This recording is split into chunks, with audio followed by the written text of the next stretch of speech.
Hey everyone, this is Rich from the Rich Maxwell channel. Welcome back! If you're new, this channel is about drones and photography, so if you're into those things, please consider subscribing, as that would really help me out and be much appreciated. So this video, just going to talk about the Sony A7R III. So I'm really excited to have just recently picked up this camera, literally picked it up yesterday. So I thought I'd put this video together just to share my thoughts and sort of first impressions, and also reasons why you might want to buy a Sony A7R III in 2020, even though there is a Sony A7R IV out as well, obviously a newer model. So the Sony A7R III launched around about two and a half years ago now, and it was one of their top-end Sony cameras, you might say. I think the A9 and the A9 II might have been around at the time, and obviously they're the real popular ones for sport and action photography, but this is a popular camera for the high megapixel count, where you want to get really high megapixel shots like in portraits or in landscape photography. It could be really useful. It enables you to crop in on things really closely so you don't lose too much quality, which is really handy. And for me personally, it's been really impressive so far. It's a huge upgrade from what I had before. So this is the A7R III, and before I was on a Sony A7 II. So the Sony A7 II I was pretty happy with. Nice little camera. It is full frame, Sony mirrorless, and gets really good color information, color depth, really nice images, and they can be graded up really well. The only things I think it lacks is 4K video, and the autofocus could be a bit better. It hasn't got as many of those little phase detect autofocus points as the more modern A7 III series cameras, such as the A7RIII and the A7R III. And so yeah, decided I wanted to upgrade. I was torn between getting the A7R III and the A7 III. Kind of went backwards and forwards over it quite a bit before I decided on this A7R III. Now the reason I went for the A7R III is because, as well as doing my YouTube videos where I want really good 4K video, which this will give me, I also want to do nice landscape photography, as that's just a real sort of passion and hobby of mine. As I say, the channel's about photography, so obviously I'm into photography, but yeah, really like doing good landscape photography. So 42 megapixels I thought would be great for that. The Sony A7R III actually has a slightly worse autofocus system than the A7 III. So the A7 III has more of those little phase detect little squares, so it covers pretty much the full frame on the A7 III. So that's handy if you want to focus on fast moving subjects where they could be moving around all over the place in your frame. It'll just track them better and get more likely to lock on and get them in focus. And I think it's meant to have the same or very similar autofocus system to the Sony A9, so it's probably not far off being as fast as that for fast action photography. So that could be really good. But the A7R III has a lot more phase detect points than my old A7 II, so I thought it's still going to be a big upgrade in autofocus.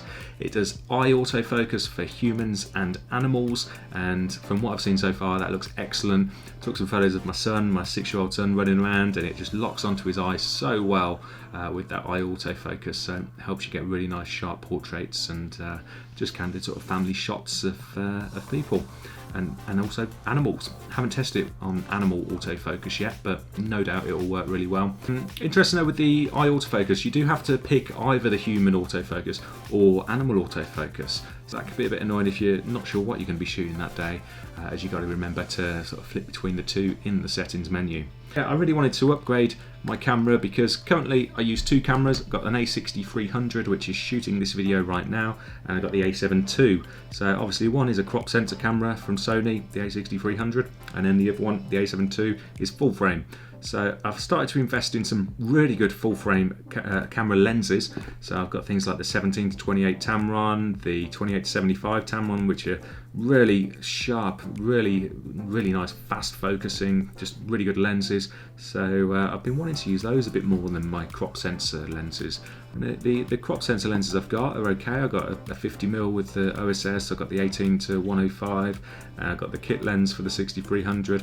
So I've got a few lenses to choose from. But rather than just having to invest more into the crop camera system with a wide angle lens for the crop system, I thought I'd be better off just selling the 6300, selling the A7 II and getting an A7R III. So the A7R III in the UK, I think it retails as about £2,250 brand new from a authorised dealer, or you could get it from a grey market dealer for about £1,650, somewhere like E-Infinity. It looked like that was the cheapest price for it brand new that I could find. I managed to pick mine up second hand from eBay for £14.50 in UK pounds. So this camera had hardly been used, it's barely got a mark on it, so it's pretty much like new, but I'm not going to have the benefit of the warranty from Sony with it being a used camera, unfortunately. But yeah, really happy with this so far. I think for the price, £14.50, it's a superb camera. The A7R IV is of course out, so this is kind of like an older model now, but the A7R IV is much more expensive. There's not many of those around used, and the retailer price I think for the A7R IV is about £2,500 here in the UK. And it just doesn't really come in any cheaper than that anywhere, so there's not really any deals on it like there is for the A7R III. And also the difference between the A7R IV and the A7R III, it's minimal really. You get more megapixels in the R4, and I think you also get the eye autofocus working in video mode, which is pretty cool. But other than that, I didn't see a massive reason to stretch out a lot of extra cash for the A7R IV. So the A7R III, I think it's going to do what I need really well. It's going to be great for my landscape photography, great for filming my YouTube videos because it's got 4K video, and on top of that it's actually got the HLG picture profiles, which the A6300 do not have. So I should be able to get some really good quality video with it. So really looking forward to getting some more use out of it. I will put up a more detailed review of it, but this is just an initial impressions sort of video. So yeah, more content about the A7R III coming soon, as well as Sony E-mount lenses and just photography, drone videos generally. So please consider giving the video a like, a comment. If you've got an A7R III, let me know your thoughts on it in the comments, and let me know if there's any little settings I should be aware of, or anything that you think might need to look at in the settings to make it perform that little bit better. And so yeah, if you like the video, maybe subscribe as well, and join me again for more content soon. Bye for now all, have a great day.